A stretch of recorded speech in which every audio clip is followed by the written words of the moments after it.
बिस्मिल्लाहिर्रहमानिर्रहीम। अस्सलाम वालेकुम नाज़रीन। प्रोग्राम इनसाइट के साथ मैं हूं आपका मेज़बान सलीम बुखारी।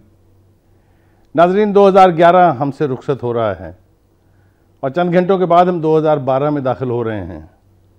2011 ने क्या यादें पीछे छोड़ी हैं, क्या नकूश छोड़े हैं मिन हैसुल कौम भी और फर्दन हर इंसान पर भी, और हमारे मुल्क को जिन दुश्वारियों का सामना था उससे हम कैसे नमुर्द आज़मा हो सके हैं, उसका जायज़ा लेंगे हम आज के इस प्रोग्राम में। मेरे साथ जो शरीक महफिल हैं उनमें मैं नाज़रीन आपको बताता चलूँ, खालिद रांझा साहब हैं जो फॉर्मर लॉ मिनिस्टर भी हैं और मेरे लॉ के उस्ताद भी हैं। मैंने पहली क्लास जब लॉ की अंजुमन हमायत इस्लाम कॉलेज में अटेंड की थी तो पहला लेक्चर जो है वो खालिद रांझा साहब का था। बहुत ही पाए के कानूनदान हैं और मुझे इनका तारुफ कराने की मज़ीद ज़्यादा ज़रूरत नहीं है। दूसरे मेरे साथ हैं उमर ज़फ़र चीमा साहब। मैंने नाम ठीक लिया? उमर सरफराज चीमा साहब। आप जानते हैं ये पाकिस्तान तहरीक इंसाफ के मरकज़ी रहनुमा हैं और अभी चंद दिनों तक ये पूरा प्रेस जो है, प्रेस की जो कैंपेन थी उनकी, उसके इंचार्ज रहे हैं और इंतहाई कामयाबी से इन्होंने वो मीडिया कैंपेन चलाई है और लोग इन्हें मीडिया की डार्लिंग भी कहते हैं। उनके साथ तशरीफ़ रखते हैं जनरल रिटायर्ड मोहम्मद जावेद साहब। ये हमारे रेगुलर पैनलिस्ट हैं, दिफाई तज्ज़िया निगार हैं, लेकिन पाकिस्तानी की हैसियत से कौम के दर्द को महसूस करते और अपनी एक राय रखते हैं। तो रांझा साहब से गुफ्तगू करते हैं। पहले रांझा साहब, अस्सलाम वालेकुम। अस्सलाम वालेकुम जी। रांझा साहब, 2011 में हमने बहुत कुछ देखा, भुगता और भुगत रहे हैं। जो कैंपेन आप लोगों ने लीड की थी और अदलिया को बहाल कराया था, उसके नतायज अभी तक अपनी मजमूई सूरत हाल में तो सामने नहीं आए, लेकिन कुछ फैसले अदालत ने किए हैं, कुछ फैसले अभी करना बाकी हैं। जिस मकसद को सामने रख के आपने अदलिया की बहाली की तहरीक चलाई थी, क्या अदलिया आपकी तवक्कात पर पूरी उतरी है? जहाँ तक मैं बतौर वकील बात करूँगा, जी जी, जो एक्सपेक्टेशंस थी हमारी वो बहुत ज़्यादा थी। ठीक, तवक्कुआत कहीं ज़्यादा थी। हमने कोई बहुत ज़्यादा बेंच मार्क फिक्स कर दिया था और अपने आप को हम ये इस बात पे मानने पे हमने अपने आप को राज़ी कर लिया हुआ था कि जो अदलिया बहाल होगी तो धरती होगी माँ की जैसी। ठीक, जैसे एतजाज़ कहते थे, सब ठीक हो जाएगा, सब ठीक हो जाएगा, दूध की नहरें बह जाएंगी, निज़ाम में अदल ठीक हो जाएगा। और आज मायूसी हो रही है कि कभी आज से साल 2 साल पहले अदलिया जो थी, अकॉर्डिंग टू सर्टन रेटिंग्स, ये गालिबन 8वें नंबर पे थी। ठीक, आज हमें वही लोग बताते हैं ये 4थे नंबर पे आ गई है। ठीक, तो इससे और मायूस कर बात क्या हो सकती है कि जहाँ असल बात अदालत का होता है कि लोग किस हद तक आप में एतबार और एतमाद करते हैं। अदलिया बहुत इम्प्रूव हुई है, इसमें कोई शक नहीं है, इसमें कोई शक नहीं। लेकिन आज फिर आसमा बीबी जो हम सबसे आगे थी, सबसे बड़ा झंडा उठाया, वैनगार्ड में थी ठीक, और हर आदमी को मारने पर तैयार थी। आज वो कह रही जी मुझे बड़ा अफसोस हुआ है, ये तो अदलिया है, एस्टैब्लिशमेंट की अदलिया बन गई है। ठीक, सो मैं नहीं कहता वो दुरुस्त कह रही है, लेकिन इट रिफ्लेक्ट्स कि लोगों की किस हद तक जो मायूसी है वो सामने आ रही है। वापस आते हैं डॉक्टर साहब आपके पास। सरफराज साहब, ये बताइए कि आपकी जमात ने एक तब्दीली का तासुर कायम किया है पाकिस्तान में, फॉर ए चेंज। कभी उसको कोई तशबीह देता है कि इससे मुराद इनकलाब है, कोई इसको ये कहता है कि इस वक्त सबसे बड़ी जमात वो बनने जा रही है। आपकी कामयाबियाँ, आपके बड़े बड़े जलसे, कराची का जलसा, लाहौर का जलसा, गुजरांवाले का जलसा, फैसलाबाद का जलसा, ये सब आपने किया। लेकिन अब जो हम सूरत हाल देखते हैं उसमें तो वही पुराने चेहरे जो हैं वो दुनिया भर से चले आ रहे हैं और आपके यहाँ आके अहम पोजीशनों पर फाइज किए जा रहे हैं। तो ये जो एक इनकलाब की बात करके, एक तब्दीली की बात करके वापस हम रवायत की तरफ पलट रहे हैं, इस पे आप क्या कहते हैं? शुक्रिया बुखारी साहब। इससे पहले जो आपने बात की रांझा साहब से, वैसे तो हम देख भी रहे हैं और भुगत भी रहे हैं 64 साल से, लेकिन आपको भी याद है कि 2008 के इलेक्शन के बाद एक उम्मीद थी लोगों के अंदर कि दोबारा से वो, और ख़ास तौर पे 2 बड़े सियासी जमातें जो हलीफ रही हैं माजी के अंदर, जिन्होंने एक दूसरे पे करप्शन के केसेस भी बनाए, जब वो आपस में इकट्ठी हो गई और उनका लोगों का ख्याल था, तवक्को थी कि अब अवाम के मसाइल हल होंगे, अवाम के इशूज़ के ऊपर तरजीहात होंगी उनकी। यानी आपकी मुराद है COD साइन करने के बाद से जिस तरह से इन्होंने कोalition गवर्नमेंट बनाई, ये तासुर देने की कोशिश की गई कि उन्होंने माजी की गलतियों से सबक सीखा है। लेकिन अफसोस से कहना पड़ता है कि 4 साल अब पूरे होने को आ रहे हैं इस मौजूदा दौरे हुकूमत के, और अवाम को बजाय के मसाइल से निकालने के मज़ीद जो है मसाइल की दलदल में धकेल दिया गया आपके सामने, लाकानूनियत के हवाले से, महंगाई के हवाले से, और फिर सबसे बढ़कर जो सियासी क़यादत की जो मुनाफ़कत है। मैं समझता हूँ कि इसका क्रेडिट मीडिया को जाता है कि उसने उनकी हकीकत जो है अवाम के सामने बिल्कुल खोल के रख दी है कि इनके कॉल ऑफ फेल में कितना। आपके पास वापस आएंगे, ब्रेक का एक वक्त है। जनरल साहब आपके पास भी मैं वापस आता हूँ। नाज़रीन, एक ब्रेक के लिए चलते हैं। Welcome back. नाज़रीन, हम बात कर रहे थे, पहले हमने डॉक्टर खालिद रांझा साहब से बात की, उनसे हमने अदालतों के तकद्दुस और बहाल अदलिया जो हुई थी, जिसको हम गैर जानिबदार और आज़ाद अदलिया आप कहते हैं, उनके हवाले से गुफ्तगू की। फिर उमर सरफराज चीमा साहब से हमने पूछा कि PTI जो एक चेंज का नारा लेके आई थी वो इस वक्त कहाँ खड़ी है। चीमा साहब, एक छोटा सा सवाल अगर आप मुझे इजाज़त दें कि जलसे तो आपने बड़े किए, एक आपके बारे में ये कहा जाता है कि क्या जलसे बहुत बड़े करना इस बात की दलील है कि आप इलेक्शन में उतने ही वोटर भी ले जा सकेंगे पोलिंग बूथ पर के नहीं? और दूसरी बात ये कि ये जो खुर्शीद महमूद कसूरी साहब जो शामिल हो रहे हैं आपको, ये तो वही हैं जिन्होंने जनरल मुशर्रफ के साथ मिलके और ड्रोन हमलों की इजाज़त दी थी। तो ये कैसे दोनों चीज़ों को हम मिक्स करेंगे? भाई साहब, पहली बात तो ये है कि यकीनन जब पॉलिटिकल पार्टी कोई एक्टिविटी करती है और उसके अंदर जिस तादाद से लोग शामिल होते हैं वो उनकी एक एंडोर्समेंट भी होती है, और जो हकीकी जो रिज़ल्ट है वो तो ज़ाहिर इलेक्शन के वक्त पे ही बताया जा सकता है कि कौन जमात कितनी, लेकिन जो एक पजीराई मिलती है जमात को उससे एक अंदाज़ा उसके जलसों उससे अंदाज़ा हो जाता है। और ख़ास तौर पे आपने लाहौर का अपने जलसा देखा, इसके बाद अभी कराची जो हालिया हुआ, इसके अंदर एक बड़ी वाज़े जो आपको फ़र्क नज़र आ रहा होगा कि एक तरफ हुकूमती जमातें जो सरकारी खर्च पे जलसे कर रही हैं और दूसरी जानिब एक अवामी जलसे, यानी कि वो लोग जो हैं जब अपने रिसोर्सेज पे अपने तौर पे और जोश और जज्बा जो है जो बड़ा एक वाज़े नज़र आता है दोनों तरीके इंसाफ के जलसों में भी और सरकारी जमातों के भी। और दूसरी जो आपने बात की खुर्शीद कसूरी साहब के हवाले से, और कसूरी साहब और जैसे और बहुत से लोग हैं जो तरीके इंसाफ में शामिल हो रहे हैं, जो मुख्तलिफ अदवार में मुख्तलिफ हुकूमतों का हिस्सा रहे। देखिए, एक वज़ीर या किसी भी जब हुकूमत का हिस्सा होना, यकीनन वो तो पॉलिसीज़ वही परसू करता है जो हुकूमत ऊपर से हुक्मरान जो पॉलिसीज़ बनाते हैं। और ये अब लोग जब तरीके इंसाफ में शामिल हो रहे हैं तो तरीके इंसाफ के एजेंडे से मुत्तफ़िक होकर कर रहे हैं, तो यकीनन हमें जो है तरीके इंसाफ का जो एजेंडा जो पॉलिसीज़ होगी उन्हीं को ये लोग आगे लेके चलेंगे। वापस आते हैं आपका जनरल साहब, बाकी सब कुछ तो जो हुआ वो हम देखते भी रहे, भुगतते भी रहे, लेकिन ये पहली दफ़ा है शायद पाकिस्तान की तारीख में कि मुसल्लह अफवाज और पाकिस्तान की नेशनल सिक्योरिटी एजेंसीज को कंट्रोवर्शियल बनाया गया या बन गई।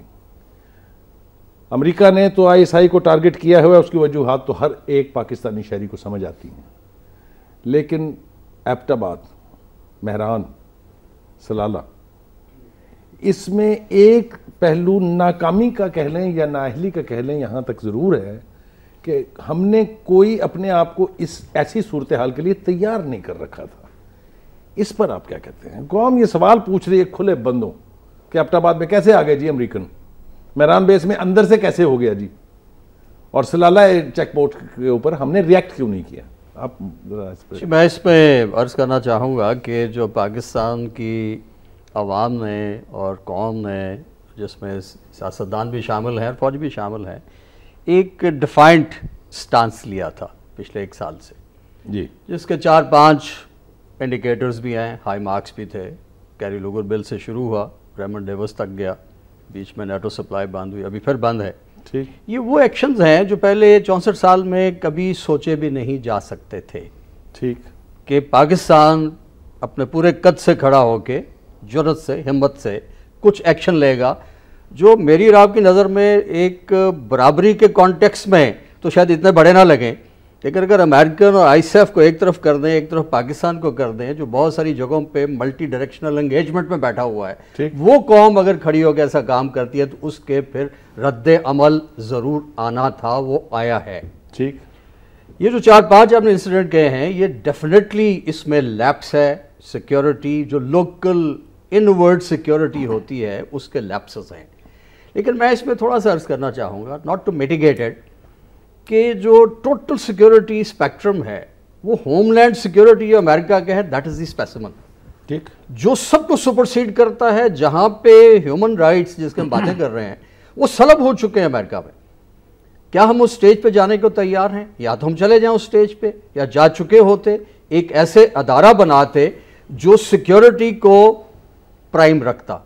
आज भी मैं डिबेट सुनता हूं टीवी पे, वो कहते हैं क्या सिक्योरिटी प्राइम है या फंडामेंटल राइट्स प्राइम है, और इस वक्त शायद ये इशू भी डिस्कस हो रहा है। हो रहा है।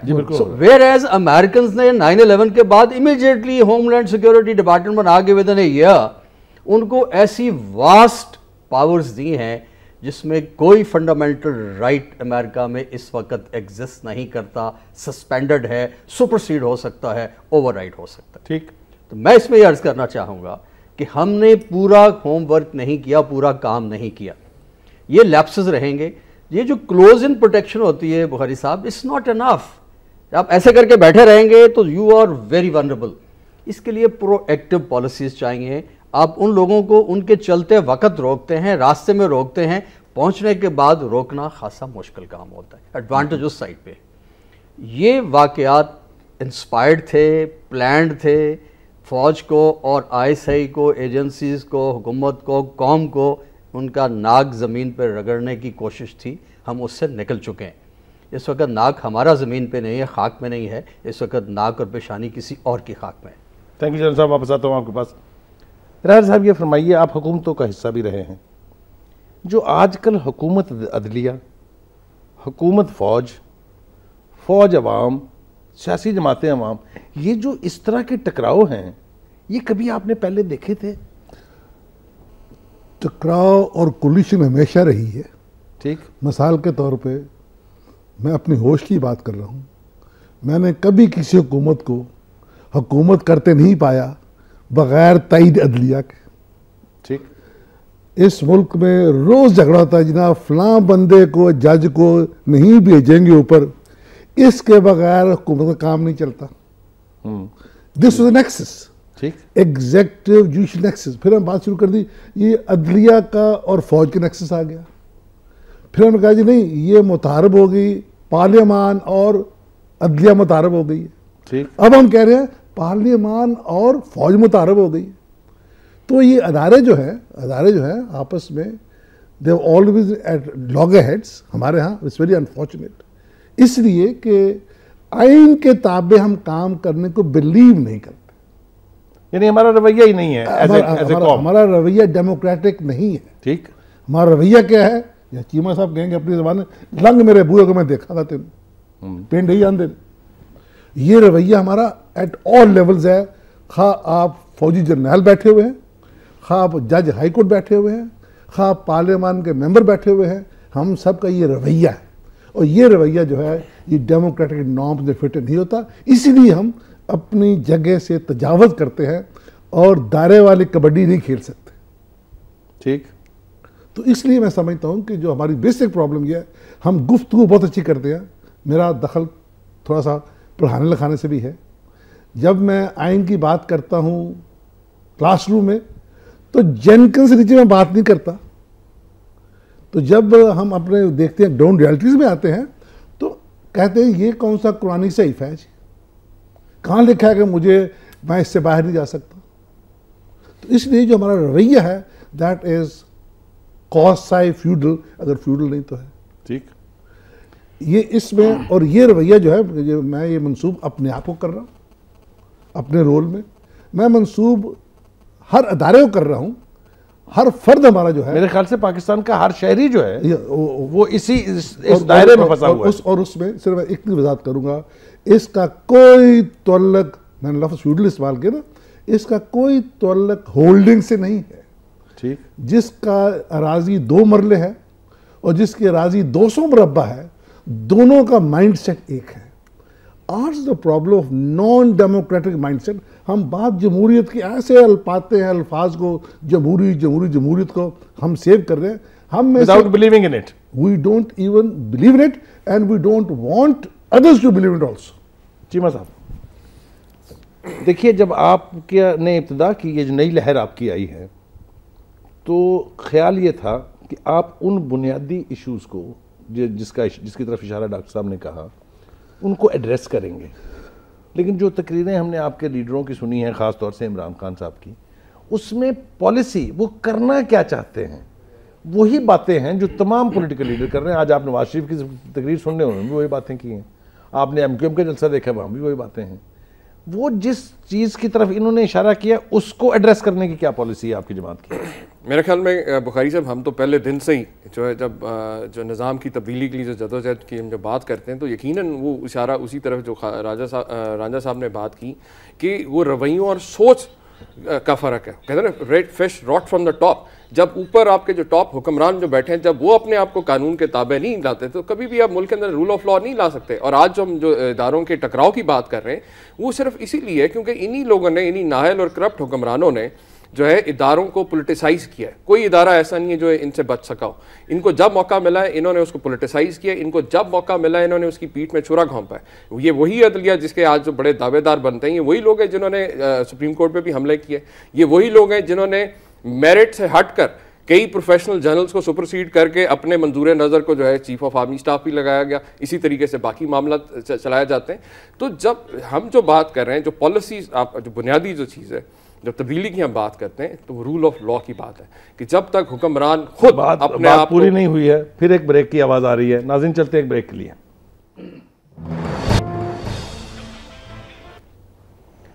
वेलकम बैक नाज़रीन। जनरल साहब, ये फरमाइए कि ये आजकल जो डिबेट चल रही है कि पार्लियामेंट सुप्रीम है या अदलिया सुप्रीम है, ख़ास तौर से मेरा हवाला है मेमोगेट की जो प्रोसीडिंग चल रही हैं, इस बात पर सारा कौम मुतहद है कि अमेरिका की तरफ से पाकिस्तान की मुसल्लह अफवाज और उसके न्यूक्लियर आर्सेनल्स के खिलाफ साजिशें की जा रही हैं। और मेमोगेट उसी का एक हिस्सा है, क्योंकि उसमें जो मुंदरजात हैं उनसे कुछ ऐसा ही इंदिया मिलता है। पार्लियामेंट का जहाँ तक ताल्लुक है, उसने पहले इससे 4 इशूज़ के ऊपर कंसेंसस रेजोल्यूशंस पास की। Kerry Lugar bill, drone attacks, Balochistan and then Pak America ताल्लुकात। किसी एक पर अमल नहीं हुआ। अब आप मुझे ये बता दीजिए कि अगर पाकिस्तान का दिफा एट स्टेक है, पाकिस्तान की सिक्योरिटी एट स्टेक है, तो प्रेसिडेंट्स किस बात को मिलना चाहिए? जमहूरियत के बचाव की मुहिम चलानी चाहिए या पाकिस्तान की टेरिटोरियल इंटेग्रिटी को सेव करना चाहिए? मैं तो एक सिपाही होने की हैसियत से सिक्योरिटी को नंबर 1 करार दूंगा। और उसकी वजह मैं ये अर्ज़ कर रहा हूँ, कुछ रीजनल सिचुएशन है वो डिमांड ये कर रही है, जो हमारी एग्जिस्टेंस को, हमारी बका को ख़तरा है। 64 साल पहले हम कहते थे, सुनते थे तो शायद हम यकीन नहीं करते थे। इस वक्त जो रीजनल सिचुएशन है, जो ग्लोबल सिचुएशन है, उसके को सामने रख कर पाकिस्तान एक चाबी है इसके सोल्यूशन की। वो चाबी हर बंदा हासिल करके अपने तरीके से उसको इस्तेमाल करना चाहता है। ठीक, जो कि हम तैयार नहीं हैं। नहीं, अब तैयार नहीं है। अब तैयार नहीं है। पिछले 9 साल हमने गुजारे, वो तो बिल्कुल चाबी उन्हीं के पास थी, उनके पास थी। इसलिए उनके लिए बड़ी हैरान कुन बात है कि ये लोगों को क्या हुआ है। उन्होंने कोशिश की कि शायद ये वापस उसी मोड में आ जाएं, वो अभी तक कौम उस मोड में नहीं गई और ना इंशाल्लाह जाएगी। तो security is the primary concern, because उसके थ्रेट्स जो हैं वो ग्लोबल और बेशुमार, क्या उसको कहते हैं, कसीरुल जहद किस्म के जो हैं थ्रेट्स हैं। उसकी रिस्पॉन्स भी उतनी ही इंटीग्रेटेड, इकट्ठी, सिनर्जाइज और एक मुत्तहिद किस्म की होनी चाहिए थी, जो अभी तक नहीं है। लेकिन मुझे एक उम्मीद की किरण नज़र आ रही है इसमें कि ये सारा क्योस जो है, ये जितना भी आप देख रहे हैं कि बदहवासी और समझ नहीं आ रही, फॉग है, धुंध है, कन्फ्यूजन है, ये एक दिन छटेगी, ख़त्म हो जाएगी। हम उसी तरफ जा रहे हैं जहाँ एक कंसेंसस रूट डेवलप हो जाएगा कि क्या हमने क्या करना इस मुल्क को बचाने के लिए और क्या करना इस मुल्क को चलाने के लिए। ठीक, राना साहब, मुझे याद है आपने एक जॉइंट सेशन में, माफ़ कीजिएगा, जॉइंट सेशन में आपने फरमाया था कि पाकिस्तान की जो सियासत है उसमें सबसे बड़ा ईवल जो है वो खुशामद है। अभी मैं जनरल साहब से बात कर रहा था, तो ये जो फ्यूडल माइंडसेट है ना, खुशामद उसका इंटेग्रल पार्ट है। ठीक। और जब ये गुस्सा है, जब देहात में चौधरी साहब बैठते थे सिर्फ पाँव दबाने तक खुशामद थी, इनकी पीठ की मालिश पे खुशामद थी। अब इसके डायमेंशन चेंज हो गए हैं। और अगर आपने देखना है खुशामद कल्चर को, तो जब इलेक्शन प्रोसेस शुरू होगा, जब हम सब टिकटें मांगने की जाएंगे, फिर आपको नज़र आएगा कि खुशामद क्या है। और मुझे वाकया याद आता है कि ये 96 का शायद इलेक्शन हो रहा था, तो उन दिनों जो पार्टी काबरीन थे वो मुख्तलिफ अजला या नवीन लोगों को इकट्ठा बुलाते थे, ठीक, और बार इंटरव्यू करते थे। ये शेखपुरा की बारी थी और मॉडल टाउन में ये कट था। तो एक आदमी आया तो कहता है मैं खुशामदी पे लानत भेजता हूँ, जो खुशामद करे उससे बुरा आदमी तो हो ही को नहीं सकता। ठीक, मैं तो सच्ची बात करने वाला हूँ। कल ही मैं खाना खुदा में बैठा हुआ था तो क्या देखता हूँ कि जनाब की शक्ल सामने नजर आ गई। अल्लाह अकबर। जब मैंने और गौर किया खाना खुदा में बैठे हुए, तो देखा कि आपके ऊपर तो नबी पाक का हाथ है। अल्लाह अकबर। तो जिस पे नबी पाक का हाथ हो, ये जो गवर्नेंस नहीं हो पा रही हमारी हुकूमतों से, और इस हुकूमत से तो बिल्कुल नहीं हो पा रही, क्या उसमें भी खुशामद का दखल है? उसमें करप्शन का तल्लुक है। और मैं खुशामद बजरिया करप्शन भी तो होती है। वाह। तो उसमें जो उसने कहा कि तो वो उठे और मियाँ साहब की जूती पकड़ने लगे, जूती चाटता हूँ, बड़ा रोक दिया गया। साथ हमारा एक दोस्त है, मैं उसका नाम नहीं लेता हूँ, रशीद गुज्जर जी, गुज्जर की बात कर, ठीक, बाहर के मेंबर हैं, उन्होंने उसको कोनी मारी और पंजाबी में जो कहा वो सब ने सुन लिया, ये 10 होन मैं की आखा। वाह। तो ये है, मेरे कहने के लिए तुमने कुछ छोड़ा नहीं है। तो बात ये जी कि ये जो खुशामद है ये एक ऐसा तरीक़ाकार है, और जिसे कभी कभी नूरा कल्चर, ठीक, वो भी इसी का नाम है। तो जब तक खुशामद नहीं निकालेंगे अपने पोलिटिकल कल्चर से, मैं बाकी बात नहीं कर रहा, लेकिन इसमें ये इंतहा की बात है, और ये लोगों के ज़हन मफलूज हो जाते हैं इस खुशामद के आगे। यानी आप कह रहे हैं कि खुशामद अगर नहीं निकलेगी, ना जमहूरियत चलेगी, ना गवर्नेंस होगी। और यही बात की इमरान खान ने, खा मेरी जितनी मुझे चापलूसी कर लो, मैं आपको कोई ऐसा काम नहीं दूंगा जिसके आप अहल नहीं। He is recognise this fact and he will be proven wrong. जनाब ये बताइए, ये आपने सुन ली गुफ्तगू, इनकी इशारा भी सुन लिया आपने, आपके लीडर जो हैं उनकी तरफ भी इशारा है। ये जो करप्शन का नारा लेके आप आए थे कि करप्शन फ्री करेंगे सोसाइटी, करप्शन ने तमाम अदारों का बेड़ा गर्क कर दिया है, चाहे स्टील मिल है, चाहे रेलवे है, चाहे PIA है, चाहे NICL है, नेम इट। तो उसके लिए मैकेनिज्म क्या है आपके पास?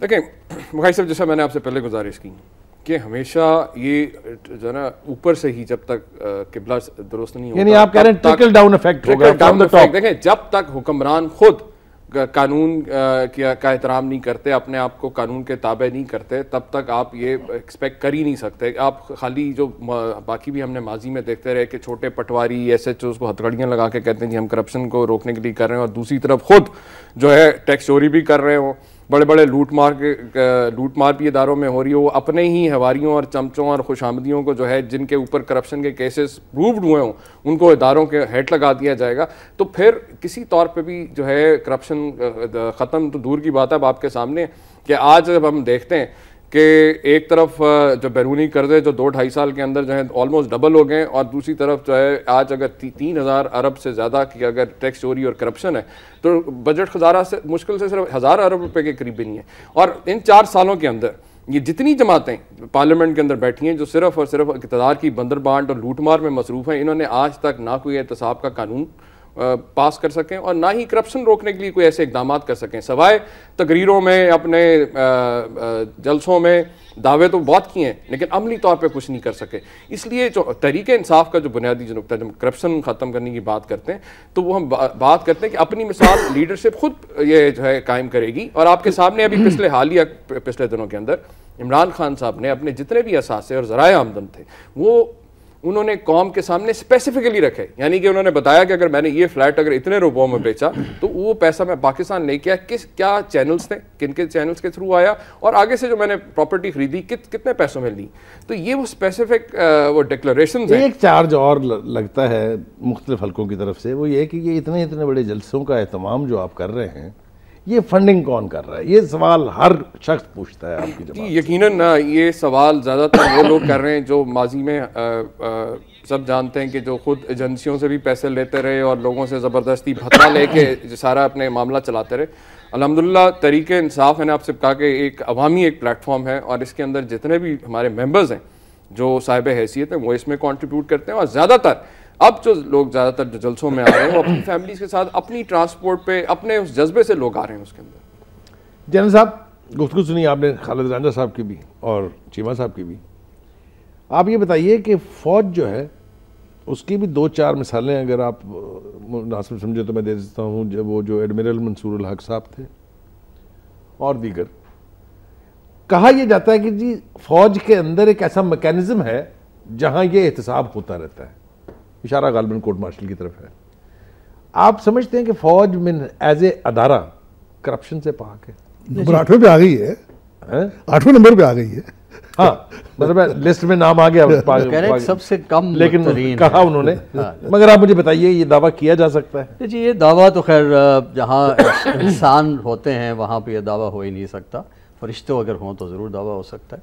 सो मैं ये कहूँगा कि उसकी जो नेचर है वो उतनी जो है परवेसिव, उतनी नीचे तक, उतनी ऑर्गेनाइज, इंस्टीट्यूशनलाइज, उतनी बेझिझक, बेधड़क नहीं है, क्योंकि उसमें एक सिस्टम है। आप एक यूनिट में है, ब्रिगेड में है, डिवीजन में है, तो बहुत सारे लोग आपको देख रहे होते हैं, उनका फोकस ही अपना लीडर होता है। सो वहाँ पे एक हया शर्म का, एक उसके साथ खौफ का एलिमेंट रहता है, और ये एलिमेंट शुरू होता है लेफ्टिनेंट से ऊपर तक। तो जब आप जर्नैल बन जाते हैं तो आप कितना उस जिबिल्लत से, उस माहौल से, उस आदत से पीछा छुड़ा लेंगे, मुश्किल है। तो एक माहौल वहाँ पे अभी भी है कि आप जब इस तरह की हरकत करते हैं और जब पता लग जाता है तो उस शख्स की ज़िंदगी किसी रैंक पे भी हो वो काबिल नफ़रत होती है। अगर वो किसी की नहीं बात सुनना चाहता उसकी मर्जी। जन साहब मैं बात कर रहा हूँ आपकी, ये बताइए 3-4 मार्शल लॉस की बात हमारे यहाँ होती है, जब फौजी जो हैं ख़ासतौर से सीनियर फौजी अफसरान, उनको अदारों के सरबराह लगाया गया, तो उधर भी तो कोई बहुत आला मिसालें कायम नहीं की उन्होंने। इसकी क्या वजह है? मुकाबलतन उनकी परफॉर्मेंस दूसरों से बहुत बेहतर थी, और ये मैं कोई पार्टिजन व्यू नहीं दे रहा हूँ। मैं स्टील मिल के 3-4 फौजी थे और बाकी दूसरे थे। इसके कहने का मतलब ये नहीं होता कि कोई कैटेगरी वाइज को ख़राबी है या खूबी है। आपका एक बैकग्राउंड ट्रेनिंग होती है जो परफॉर्मेंस वाइज दूसरों से कुछ बेहतर होती। ठीक होंगे? ठीक।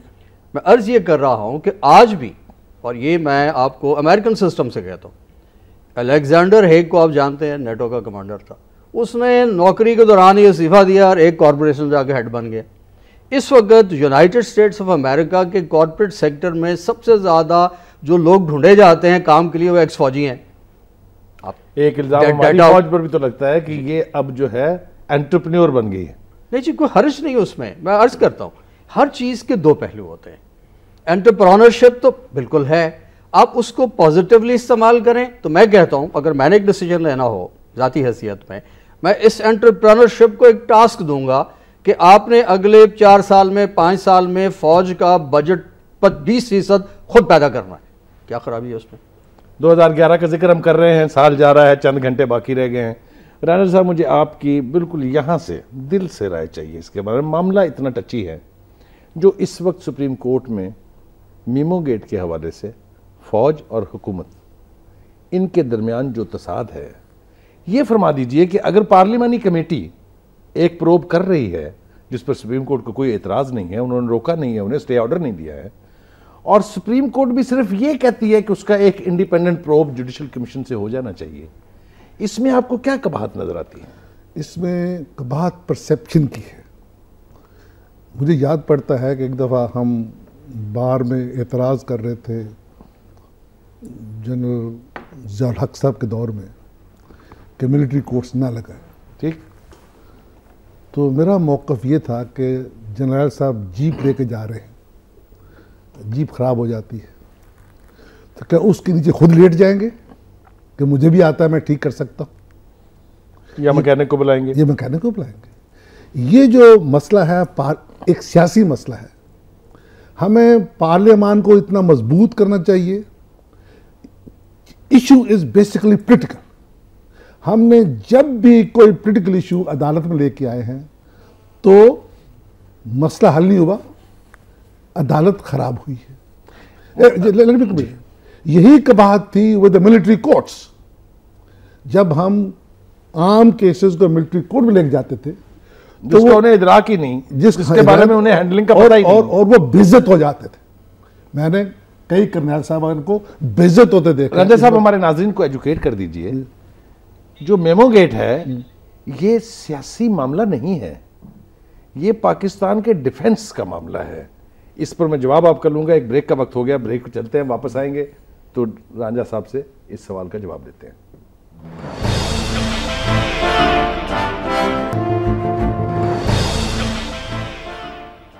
वेलकम बैक नाज़रीन। जी रांझा साहब। हाँ जी, मैं गुजारिश करता हूं कि ये हुस्न इत्तफाक है कि जब भी इलेक्शन होता है उसके तीसरे हफ्ते में जब काबीना बन जाती है तो शुरू हो जी फौज आ रही है। आप खुद, हमने आपसे बड़ा तजिया नगार कौन है, मुझे बता दें कि मार्च 2008 के बाद तारीखें देनी शुरू हो गई। ये क्यों देते हैं? हमें कोई इतना ज़्यादा इंटरेस्ट नहीं है मुल्क के साथ, हमें खौफ है, फोबिया है जी मैं वजीर आजम हूँ, मुझे हटा के फौज आ जाएगी।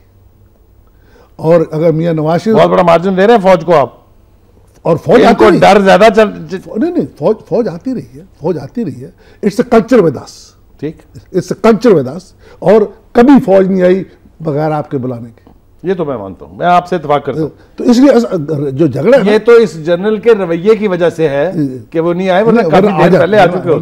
वरना आ जाते। और हम, मैं कहता हूं ना खेलने ना खेलने देना है। तो इस वक्त 1000 लोग हैं जो पावर में हैं और 5000 लोग हैं जो पावर में आते होते होते रह गए हैं। ठीक, उन 5000 की ख्वाहिश है कि दफा क्यों नहीं होते पे, वाह, मेरी बारी क्यों नहीं आ रही। तो झगड़ा जो है, जिसे मैं और आप जो है पीपल विद योर माइंडसेट, वो सोचते हैं कि मुल्क की जो है दफा की बात है। मैं कहता हूं मुल्क की दफा की बात नहीं है, रौला इस गल है कि तो मेरे को कुर्सी ना खस लें। क्या बदकिस्मती की बात है। और इस मॉडर्न दौर में 2011 और हम तहकीक क्या चाह रहे हैं, तहकीक ही चाह रहे हैं ये देखे जी कहीं दोबारा आ तो नहीं रहे, कहीं मेरी कुर्सी तो नहीं छीन लेंगे। वो मैंने और फिर हम क्या कहते हैं, यार ये लोग बच्चे लोग आपस सुलह कर रही है, फिर हम आपस में बारियां बांट लेते हैं और कहते हैं इनको परे रख दो। बहुत बदकिस्मती की बात है। नाज़रीन, आज सुबह मैंने एक आम शहरी से सवाल किया कि 2011 के बारे में तुम क्या कहते हो। उसने कहा बिल्कुल एक लम्हा सोचे बगैर, काश ये साल हमारी कौम की जिंदगी में ना आया होता। चीमा साहब, आपकी पार्टी पर एक चार्ज ये है कि आपको एस्टेब्लिशमेंट सपोर्ट कर रही है, और एस्टेब्लिशमेंट के बारे में अब कोई इबाम नहीं है। पाकिस्तान में एक ही एस्टेब्लिशमेंट है, मैं हमेशा कहा करता हूँ, वो है पाकिस्तान की आर्मी और फौज। इस इल्ज़ाम से जान कैसे छुटेगी तरीके इंसाफ की? भाई साहब, ये जो तासुर जो प्रोपेगेंडा किया जा रहा है, यकीनन उन्हीं लोगों की वजह से है जिन्होंने बारहा इसी इस्टेब्लिशमेंट की मदद से इनके कंधों पे चढ़ के जो है इक़्तिदार पे कब्जा किया है, और जिनके बारे में रांझा साहब भी जिक्र कर रहे थे कि उनको कौम की या अवाम की इतनी फिक्र नहीं है, उनको अपनी कुर्सी की, क्योंकि उनका एजेंडा ही, उनकी तरजीहात में भी कहीं पे भी अवाम या मुल्क का दिफा जो है वो कहीं पे भी नहीं आता। और यही वो लोग हैं कि जो अपने मकासद के हसूल के लिए जो है बारहा इन्होंने इदारों को भी तबाह किया और मुल्क को आज इस नहज पे लाने वाले ये लोग हैं। और जब देखा इन्होंने कि बिल्कुल अब आवाम जो है हकीकत जानने लग गए, तो जैसा रानी साहब ने पहले बात की कि आपस में मिल जाते हैं मुका कर। और ये भी जो हो रहा है एक फिक्स मैच आपके सामने कि दो किश्तों में अपोजिशन में भी बैठे हुए, हुकूमत में बैठे हुए, कोई सूबे में, कोई सेंटर में जो आपस में हुकूमत बना के बैठे, संभाल के बैठे हुए। आज भी जो जलसा हुआ गुजरांवाला के अंदर, वहाँ पे अवाम के मसाइल की भी बात की गई कि जी हालात इतने, लेकिन दूसरी तरफ ये भी कहा गया कि नहीं जनाब इस सिस्टम को हमने गैर मुस्तकम नहीं होने देना और अब भी हमने चलाना है इसी को।